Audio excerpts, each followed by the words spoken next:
Good morning, Spiritual Life Center. Welcome to the SLC Sunday Experience. We are so glad that you are here. And you are in the right place at the right time.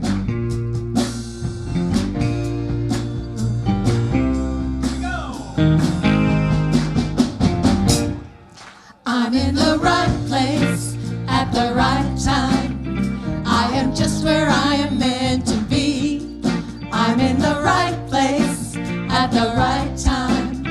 I am just where I am meant to be. I'm in the right place at the right time. I am just where I am meant to be. I'm in the right place at the right time. I am just where I am meant to be. Oh, my soul is welcome here. Oh, my soul is welcome here. I am getting the message loud and clear. My soul is welcome here. My soul is welcome. Soul is welcome. Yeah. Soul is welcome. Welcome. I'm in the right place at the right time. I am just where I am meant to be. I'm in the right place at the right time. I am just where I am meant to be. Oh, my soul is welcome here. Oh, my soul is welcome here. I am getting the message loud and clear. My soul is welcome here. Oh, my soul is welcome here. Oh, my soul is welcome here. I am getting the message loud and clear. My soul is welcome here. I am getting the message loud and clear. My soul is welcome here. My soul is welcome here. My soul is welcome here. Your soul. My soul is welcome here. My soul is welcome here. Don't you know that your soul is welcome here. all the souls Is welcome here. My soul, your My soul. soul is welcome here. My soul is welcome. I am getting the message loud and clear. My soul is welcome here.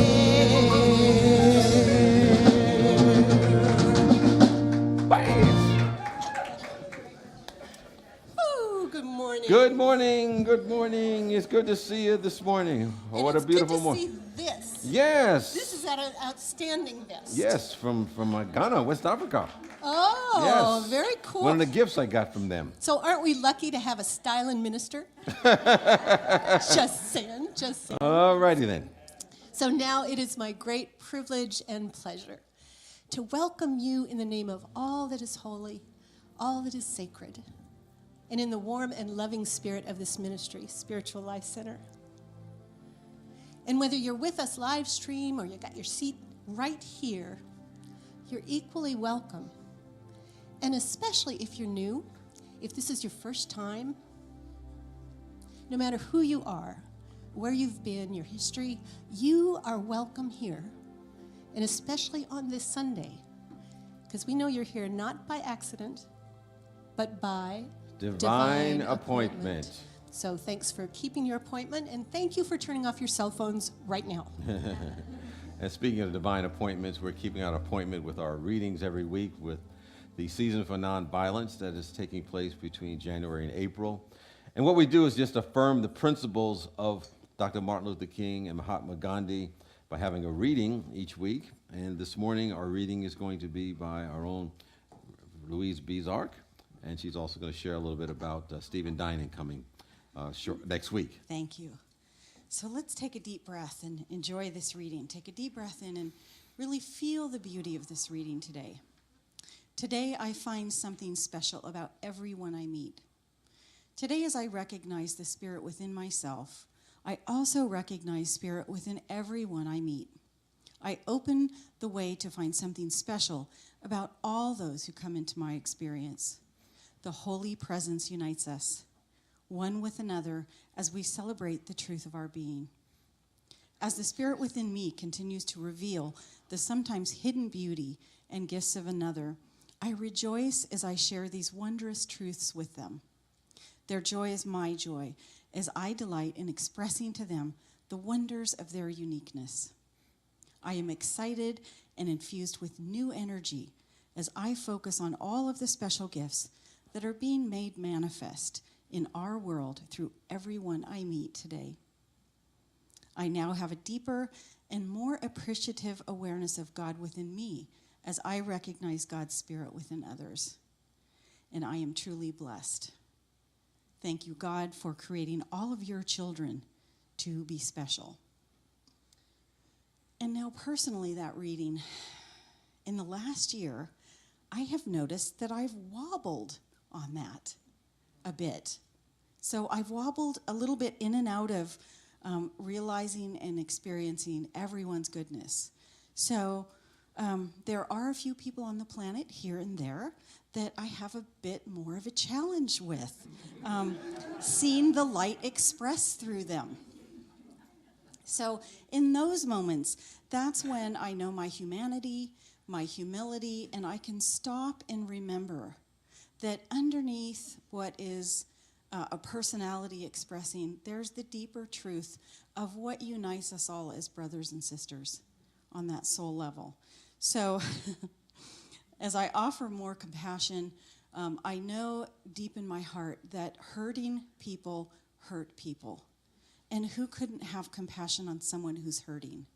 We often see the expression of the pain that they cause before we are even aware that there is pain that they have experienced. So, the power of looking for the good is the most important way that I am able to express in this lifetime. And then there's politics. So, how many of us have felt the nauseating sting of our judgmental political climate? By hands? Anybody? Just a wild guess. Have you been unfriended, or have you unfriended anyone on social media? Okay. Does anybody have difficulty finding the goodness in our politicians' policy and in our government? A little bit. So I'll tell on myself here. I used to avoid hearing or seeing anything about politics. I gave up television for 5 years. I did nothing with the news, the newspaper, the radio. I decompressed and really deprogrammed. And then I had to admit I was spiritualizing and putting my head in the sand. That can happen. So I didn't even vote during one election cycle. I didn't even know who was elected governor or mayor. Really. So today I am more aware, and I still feel some of that same aversion.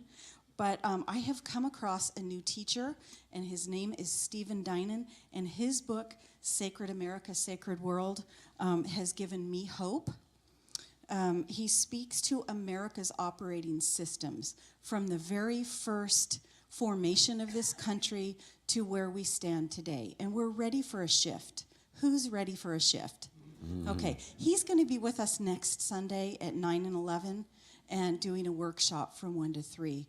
And personally, I know it is my role now to step into this conversation. I no longer want to avoid it.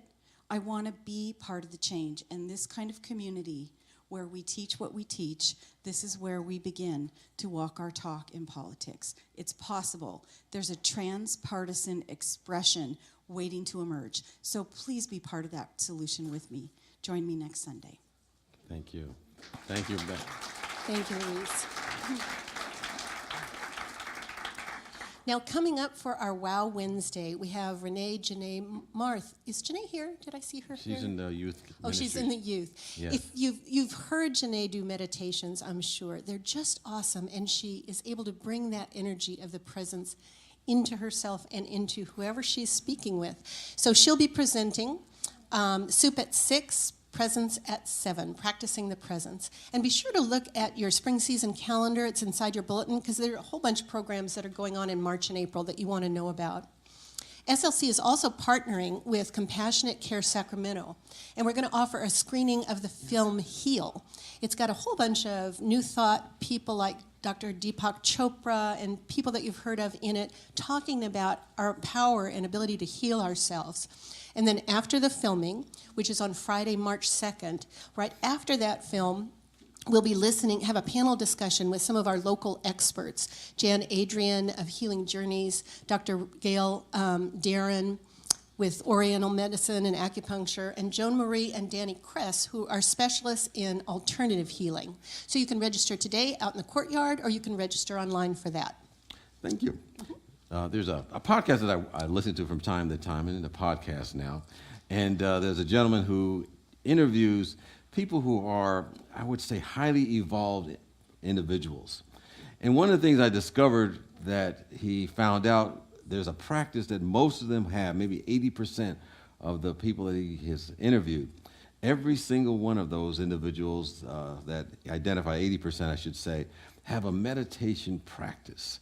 And what they discovered, it helps them, reduce their stress, helps them with their health, helps them with their relationships, helps them in their communication, just helps them become centered. And it's probably the one practice that we can benefit from in every area of our life, all day, every day. So I'm going to be offering this mindfulness meditation for better living starting March the 8th. If you want to, ground yourself in a practice or just be with a group of people that are practicing this, and how you can utilize it no matter what you're going through or growing through in your day-to-day experiences. So I invite you to be part of that. And that's a 3-week course? 3 weeks, yes, 3-week Yeah, introductory course. Now, I'm going to ask Celia to come up as I tell you about Reverend Dr. Gary Simmons, who'll be with us in March and April to help us lean into and become more fully aware of and aligned with our purpose as a community as we emerge into our next expression. So see your insert for dates and the program information. And now Celia has a request. Thank you. All righty then. You guys may notice that because I'm up here, we're still looking at Gary Simmons. And the reason for that is because we're starting a new project. It's a PowerPoint project where we've actually moved the computer that holds our PowerPoint outside of the media booth because our live streaming initiative has become so large that Ira and Sasha can't do all of the little bits. I mean, we're talking like audio and pushing this button and the lights and making sure microphones are off and then, changing the video, and it's a lot to handle. So by moving it out of the media booth, we're helping them out a lot.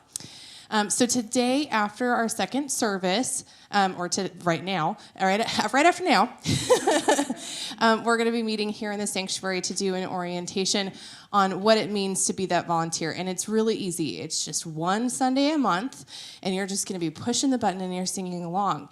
And if you're on the fence about volunteering, know that there are health benefits to volunteering for this. And I'm serious. So you know that singing lowers blood pressure. Meditation is good for the things that you're wanting to do in your life and lowering blood pressure as well. Also, it's shown to singing and meditation to lengthen your life. So if you want to live long and have low blood pressure and not have a heart attack, come volunteer. Thanks. Okay. And it really is pretty easy. You push the button. You might put your finger up right now and try it. Push the button. See? Volunteers, I see them. All right. Get their names. Okay. They're everywhere. Fingers are everywhere. Well, we want to acknowledge a couple of groups of people this morning, our ambassadors and our prayer chaplains, if they would stand, that are here this morning. And we just want to let you know that the ambassadors that are here are wearing the rainbow ribbons, and they are the ones who will kind of let you know what's going on at Spiritual Life Center and connect you with our community and really point you in the right direction for what's going on. And our prayer chaplains are doing the very important work of holding the prayer consciousness. And they'll be willing to pray with you if you're going through a joyful experience or a challenging experience. No matter what, they're available immediately after the service, as well as the courtyard, to commune with the presence with you and give you that uplifting connection. So thank you, ambassadors and prayer chaplains. And now, if you're here for the very first time, in just a moment, I'm going to ask you to raise your hand. So you might figure out which hand is prettier, when you're going to raise it. But before you raise your hand, I want to tell you that we're going to be offering you some opportunities to get to know people in the community and to get to know what's going on here. So you'll get a card. You just fill that out. You throw it in the offering basket, or you take it outside in the courtyard, and then we'll keep you in the loop of what's happening in this community. So if you're here for the first time, any first timers here this morning? The good hand. Just raise your good hand. Raise your hand. That's a great hand. Okay, awesome hands in the front. Very good. Thank you for your presence. That was a good choice of a hand. Yes, good-looking hands. Good-looking hands, yeah. And what we're giving you is a chalet. And on the chalet, as well as the card, we're having a message that we're giving you. And this is what the chalet tag says. We believe that we are spiritual beings having a human experience, and there are many paths to the one God. And we're going to thank you for joining us on your path of knowing your oneness with God, as well as we see each other this morning. And so at this time, we'd like to greet the folks that are here for the first time, as well as greet each other, saying you look good, glad you're here, and life is wonderful because your presence is here.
Let's now read together our vision statement and embody these words as we bring meaning into them. Spiritual Life Center is a loving, vibrant family that welcomes home all people and accepts everyone, no exceptions. Weaving ancient spiritual traditions with emerging wisdom, we cultivate a spiritual deepening with the divine, each other, and our planet. And now, as we prepare for meditation, we'll sing this beautiful chant, I am Spirit.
We celebrated both Ash Wednesday and Valentine's Day on the same day this week.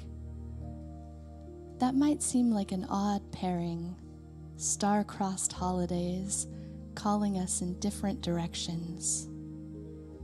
Do we celebrate love or ponder the passing of all things? Do we hold tight to the relationships we cherish or open our arms to let go as our loved ones change and grow? The question of what we most need at any given time is always changing, but the answer is always found in our hearts. So let's tune into our hearts right now.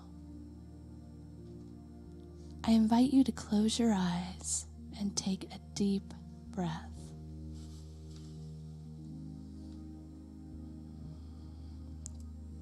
Gently shift your focus to the center of your chest, as if your attention is just a feather you are lightly placing on your heart. Keep breathing. Notice the rise and fall of your chest. As your breath moves in and out,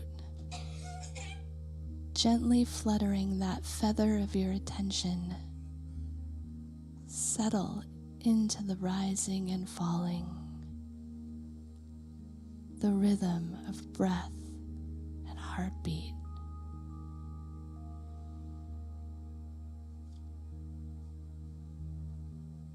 If your attention begins to wander from that heart space, lightly and softly return it to your heart. And as you rest here, silently ask yourself, what do I need? You may actually hear the words in your own voice inside. What do I need? Let the question arise and then gently let it go as we listen for a response in the silence.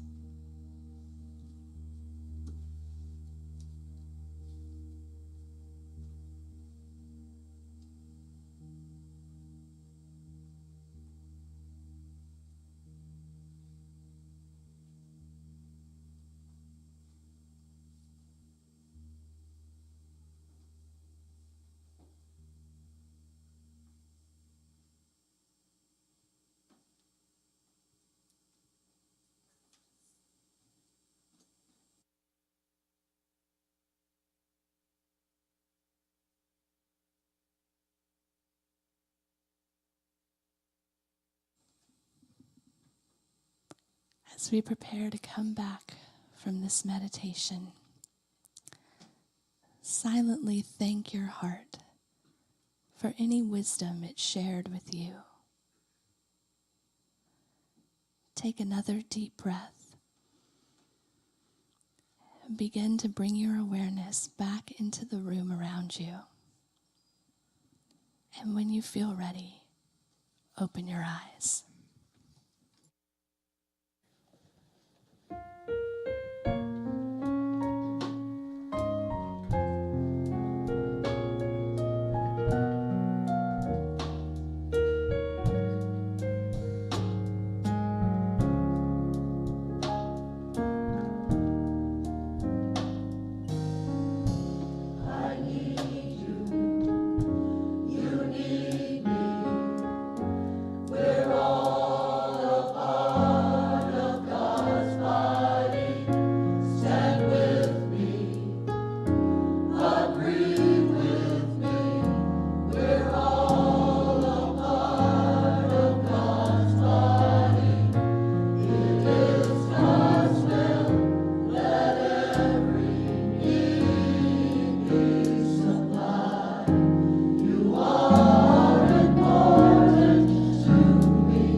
Thank you, choir. This is another hand.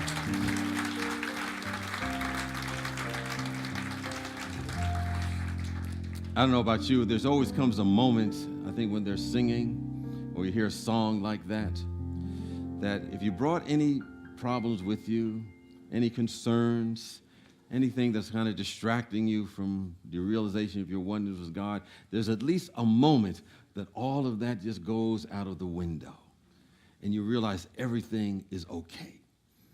And that's what we're seeking to get, like all the time. But, if we can get it any of the time, I'll take it. I'll take it. So thank them for that. Okay, we're actually, that particular moment really kind of shares what I was going to share this morning in a way that, you can't put in words.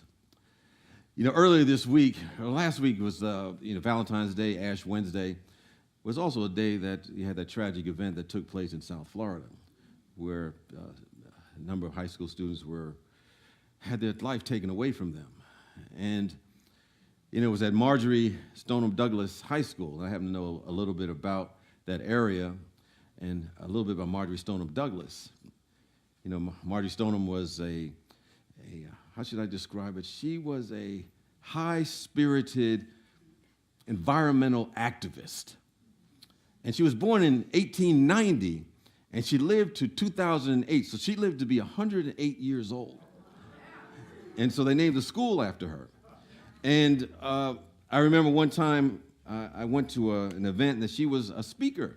She was a young 90-something at that time.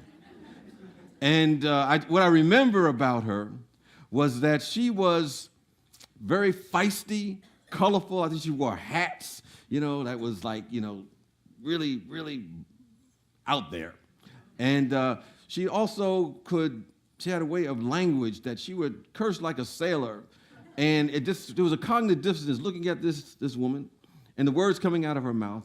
And they would turn my face red. And that was really hard to do. But she was awesome. She was awesome. But as I reflected upon that event, because we had some of the ministers that sometimes have this Facebook chat group and asked what they're going to talk about, how they're going to deal with that event. And, they've had so many of these, over the last several years. And of course, the question we have to ask ourselves, what world do we want to live in? What world do we want to live in? Do we want to place materiality over our humanity? Dr. Martin Luther King said something to the effect that we never want our humanity to be outpaced by our technology. And I remember there was a statement from one of the students from a nearby high school, and he said that they used to compete with that particular high school in band. And he said, yes, we accept the prayers that has been coming from many fronts. But he said something interesting. He said, well, the purpose of prayer, in my view, is to help us decide what is it that we need to do that will guide us to move humanity to the next level of our evolution. And I believe, as I interpreted that, as it related to the topic of the day, he realized that we had to really connect with this presence in order to help us move along and to get to the place where we can bring peace on earth and really bridge the divide that seems to be taking place in our country and sometimes in our world. So I think in some way, shape, or form, he was really suggesting the topic that I'm going to bring up today, that God is our need answered. Oftentimes when I come up with topics, we have talks. Some talks are like, okay, you do step 1, you do step 2, do step 3, and, we kind of follow along. And then there's some talks that there are no steps. It's like trying to understand God. There's really no steps to really have that understanding, but you have a moment where you have that connection and you know that you know that you know that you know. And so today's one of those talks. So if you don't understand everything I'm saying, which sometimes happens, I'm sure, from time to time, just let it be. Just kind of go along with it and just let it settle. And we'll understand a little bit when we say that God is the need answered. I remember when I was in ministerial school, the first week we were there, we had a circle of all of our ministerial candidates. And we were sharing about what brought us to this pathway, our own individual stories. I found over the years that when folks come into a place like Spiritual Life Center or similar places, that many people are, how should I say, religious refugees. They come from other places, and maybe they have abandoned their religion of their past, and they had a particular event take place where they got some challenges in their life. A relationship breaks down. They've got some problems with their health, or there's some sort of job situation, or there's just some upheaval going on. They've tried everything they could on the human level. And they said, well, maybe right now I may try this God thing and see what it's like. Maybe I'm just speaking for myself because I went kicking and screaming into a spiritual community, thinking that I was going to leave, sitting by the door, just in case the minister said something I didn't like, I can scoot on out of there real fast. And as I like to say, that individual said something that was directly to me, so much so that I'm sure that someone gave him my personal information so they can prepare that talk that day. But anyway, I remember sitting in that circle with all of my classmates, and we were all sharing our stories that got us on the pathway. And there was one of our classmates named Anne Marie, and she was sharing that during the time that she was much younger, that she had an illness, and they couldn't figure out what it was. She kept going to different doctors, different healer modalities, and she would be in and out of the hospital. And one time she was in the hospital and she had tubes up her nose and things sticking out her arms. And she was trying all kinds of things to find out what it was she needed to do to be healed. And I think she just got to the point that she said, none of this seems to be the answer. And she had been reading about spirituality, reading about the presence of God. And she got this idea that I'm just going to go directly to this presence. I'm just going to connect with this presence. And so what she did, she took out all the tubes out her nose and took the things out of her arms, which I wouldn't recommend. But that's what she did, because she said she was going to go directly to this presence that she thought could heal her. And she said something to the effect, I thought I needed something outside of me, but all I needed was my connection with the presence of God. And she said 2 days later, she walked out of that hospital completely healed of her illness that they couldn't figure out what it was. And she was a demonstration that what we cannot understand on the human level tells us that what we need is our connection with this presence that has all the answers even before we come up with the questions. Sometimes we have a tendency to believe that what we do in prayer or we do with God, that God will somehow handle our needs, that God will somehow get attention if we say the right words, use the right kind of affirmations, and then will give us what we need along the way. But I realized over time that nothing could be further from the truth, that God does not give us the answer. It is the consciousness of God, our connection with this presence that's beyond words, that is the answer. It's a mystical idea that God is our need answers. A lot of times, I remember years ago, I was, I don't know if anybody knows Maya Angelou. We quoted her last week, and years ago, she had come to the spiritual community and then she invited myself and my wife to dinner, which was really cool.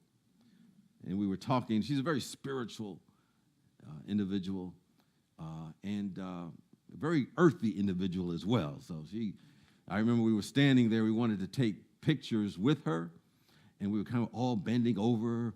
And she would say, wait a minute, stand up. Nobody bends over near me. She just, she had that kind of energy. She said, no, you can stand up tall, like she could be in the Black Panther movie. I mean, that's the kind of, energy that she brought, around us. But we were talking about the idea that when we connect with this presence, that there's a time where everything kind of goes out of the way. And you realize that you're connected with something special. You're connected with something special, like when you're listening to the choir sing, and then you forget all your problems, all the challenges, and you realize that everything is okay. Sometimes people have a great demonstration in their life. You know, they may have had a healing and they think that the prayer that was answered when that took place. But I realize that when I've talked with people over time, that is what preceded that was most important. Maybe the worry started going away. Trying to figure something out seemingly disappeared. You know, they stopped trying to do things on the outside, and they stopped. And instead of trying to get something to happen, they let something become welcome in their life, where they suddenly knew that they were connected with this presence, and they released and let go.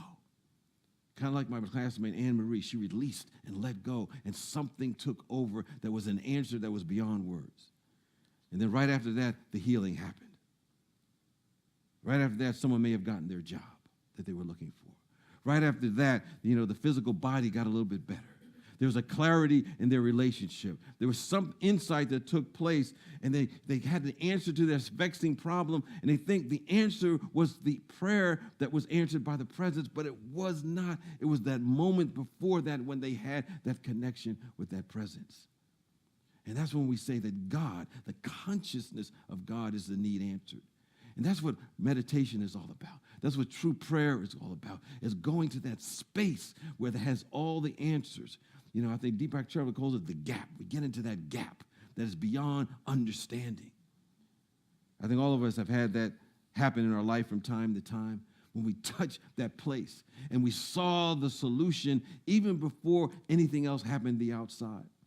I was asking earlier in the service which one of these classical musicians and composers had this experience. I couldn't remember which one it was. I don't know whether it was Bach or Beethoven, or what was the third one, which was the right with the big Mozart. Yes, it was Mozart. See, I didn't take my Ginkgo biloba this morning. I don't know. I need to take a little bit more of that. Anyway, but yeah, it was Mozart, and he said that somehow he would connect with something, and he would see the whole symphony just like that.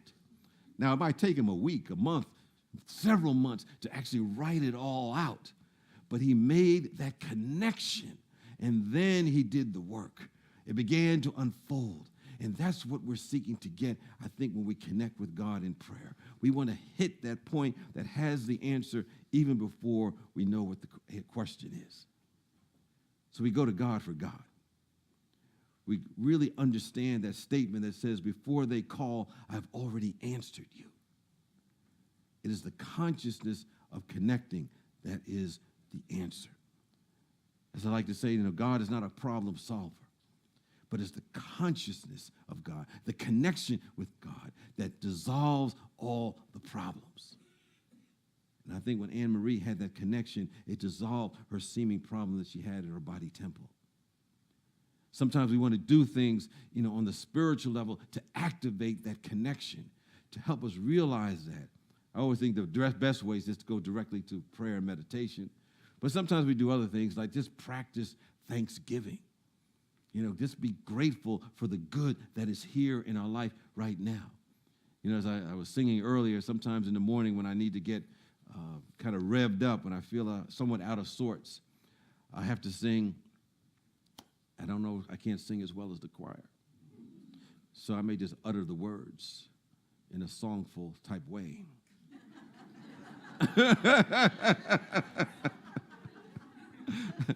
They had me singing earlier, but when they were practicing, I just got into it in the groove with them when they were singing, and they trying to recruit me to get into the choir. I said, I don't know if you want to do that or not.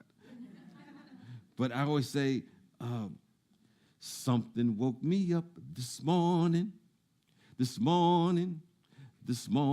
then I sing something like, you know, what kept my heart beating while I was still asleep at night? I want to give thanks for that all the time. There's something there that is beyond what I can say in words that I want to connect with all of the time.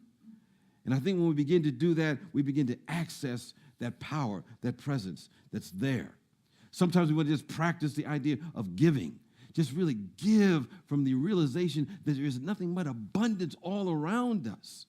And, sometimes it's taught us tithing. Sometimes we give our talent. Sometimes we give our substance. We're heard it many different ways from many different spiritual traditions.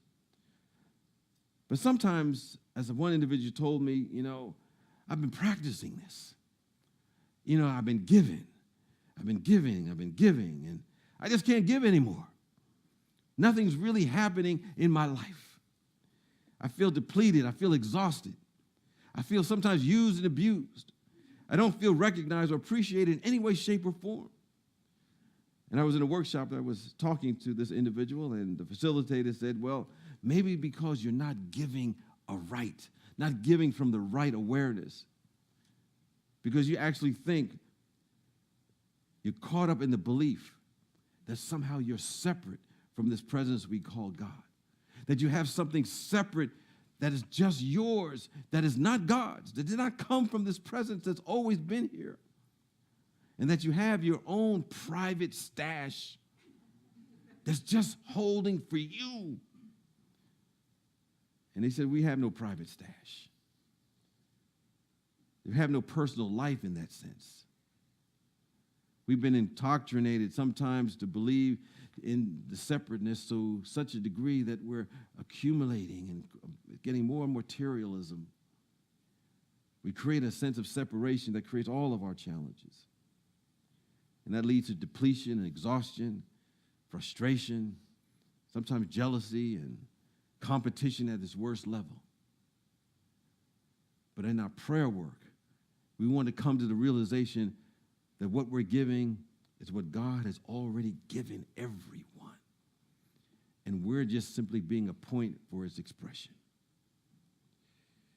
We're giving with the realization that it's all good. It's all God. And this helps us connect with that all goodness, all that Godness. I remember I had a teacher, Mabel Spitzer. I still remember her. Years ago, she taught spirituality and prosperity, and she was telling the class, if you get down to your last $25, just give it away. And I was going through my own challenges, and I had that last bit of money, and she was telling me to give it away. I said, I just don't think you understand what I'm going through. But she explained that sometimes when we begin to hold on and hold back, then we're stopping the flow, and we're stopping us from seeing all the possibilities that are there, that's somehow not allowing us to connect with the infinite expression that is in this great, grand universe. So reluctantly, I gave away that last $50 I had. And I was saying, this better work.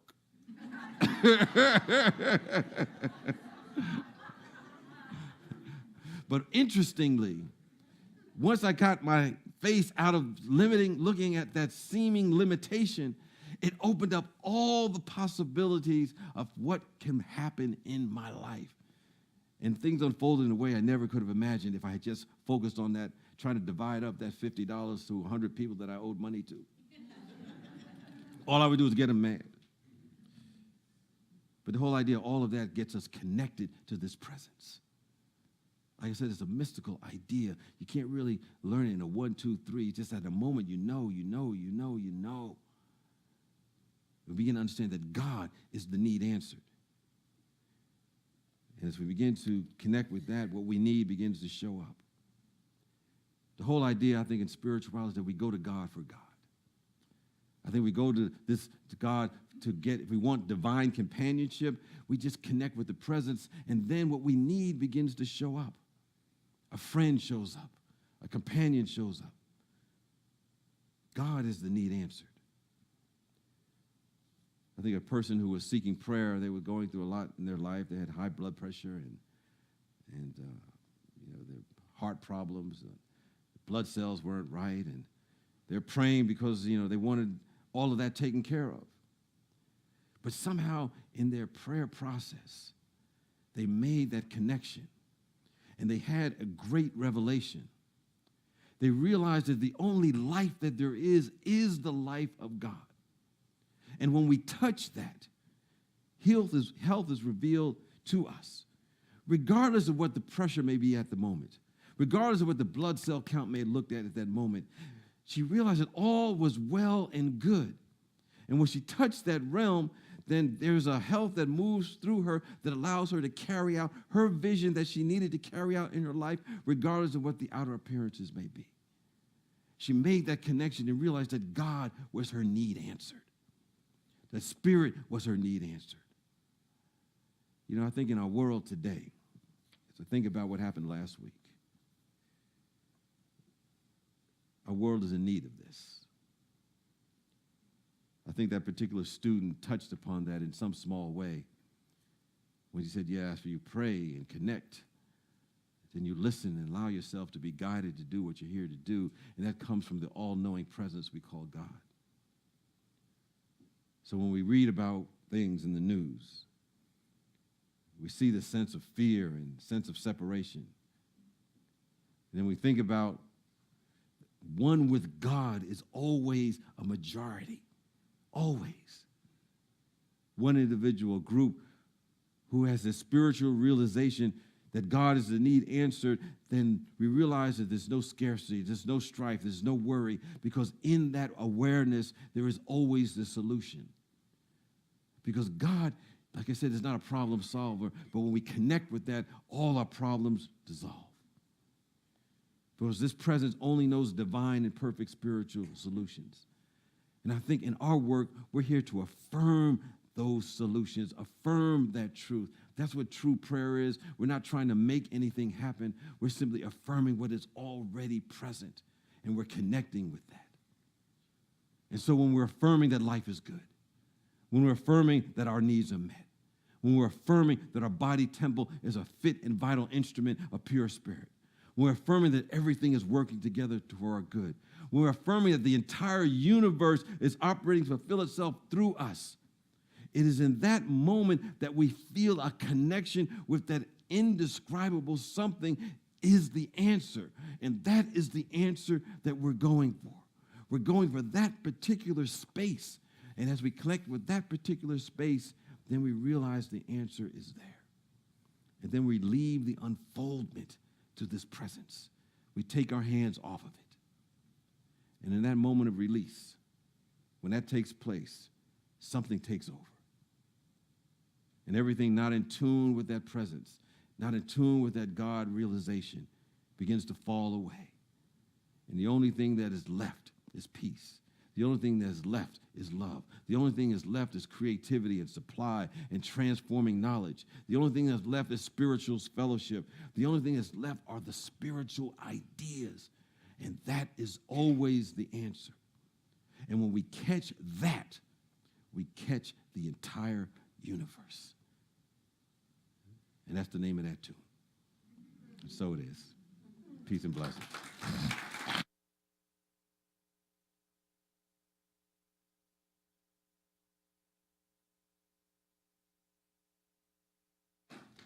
And our choir is coming back, looking dapper, sounding great. Spiritual angels coming along. So I invite you to take your gift, your tithe, your love offering, and symbolically raise it to that ever-expanding good that we call heaven, knowing that heaven is here, heaven is now, and our goal is simply to align with that. And as we give from that consciousness of absolute abundance, we know that not only are we expanding our awareness of what God is, but we're contributing in a real way to helping this community support others in their own spiritual growth and unfoldment so that we can be the change that we want to see in our world. And we no longer see the things that we have seen like last week in South Florida with that high school. We're here. We're better than that. And we're here to be the cutting edge, the consciousness that leads us to how we can be when we're at our highest and our best. And so with that, let's say our offertory blessing together. Divine love, as me, blesses and multiplies all that I am, all that I have, and all that I circulate. Thank you, God.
I see you again. I see you.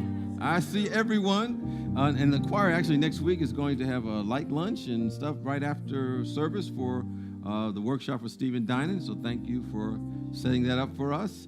We bless the tithes and offerings, knowing they're going to bless the givers and receivers on all levels of their being. As all of us go out to connect with the all good that is beyond words, but is so very real for each of every one of us in our life. And so it is, and so we let it be. Amen. And with that, let us join together and sing our peace song.